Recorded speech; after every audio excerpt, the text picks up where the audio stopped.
Hello అండి, ఈరోజు మనం వేసవికాలం స్పెషల్గా కర్బూజా పండు జ్యూస్ ఎలా ప్రిపేర్ చేసుకోవాలో చూద్దామండి. దీన్ని మస్కమెలన్ అని కూడా అంటారు.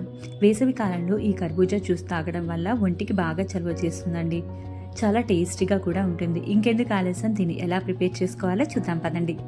దీనికోసం నేను ఇక్కడ ఒక కర్బూజా పండుని తీసుకున్నానండి. బాగా పండింది అయితే టేస్ట్ చాలా బాగుంటుందండి. ఇలా హాఫ్కి కట్ చేసుకొని లోపల ఉన్న గుజ్జు మొత్తాన్ని కూడా ఈ విధంగా తీసేయండి. ఆ తర్వాత స్పూన్ సహాయంతో ఈ లోపల ఉన్న గుజ్జుని ఈ వీడియోలో చూపిస్తున్న విధంగా తీసేసుకోండి. ఇదే విధంగా కర్బూజా పండు గుజ్జు మొత్తం కూడా తీసి పక్కన పెట్టేసుకోండి.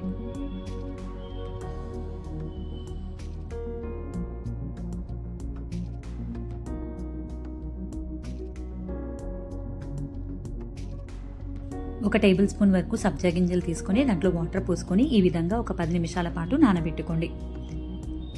ఇప్పుడు కర్బూజా గుజ్జును మొత్తాన్ని కూడా ఒక మిక్సీ జార్లో వేసేసుకోండి. నేను కొంచెం తీసేసుకొని చిన్న చిన్న ముక్కలుగా కట్ చేసుకొని ఈ విధంగా పక్కన పెట్టేసుకున్నానండి. ఇప్పుడు అదే మిక్సీ జార్లో కొంచెం పాలు కూడా యాడ్ చేసుకోండి. నేను ఒక హాఫ్ గ్లాస్ వరకు పాలు యాడ్ చేశానండి. ఇందులోనే మీ రుచికి తగ్గట్టుగా పంచదార వేసుకోండి. వీటన్నిటిని కూడా మెత్తగా గ్రైండ్ చేసుకోండి. వీటిని ఒక గ్లాస్లోకి అండ్ మనం గుజ్జు తీసి పక్కన పెట్టుకున్న కర్బూజా డొల్లా ఉంది కదండి, దాంట్లో కూడా వేసుకోండి. దీంట్లోకి మనం నానబెట్టుకున్న సబ్జా గింజల్ని కూడా యాడ్ చేసుకోండి. కొన్ని కర్బూజా ముక్కలు పక్కన పెట్టుకున్నాం కదండి, వాటిని కూడా యాడ్ చేసుకోండి.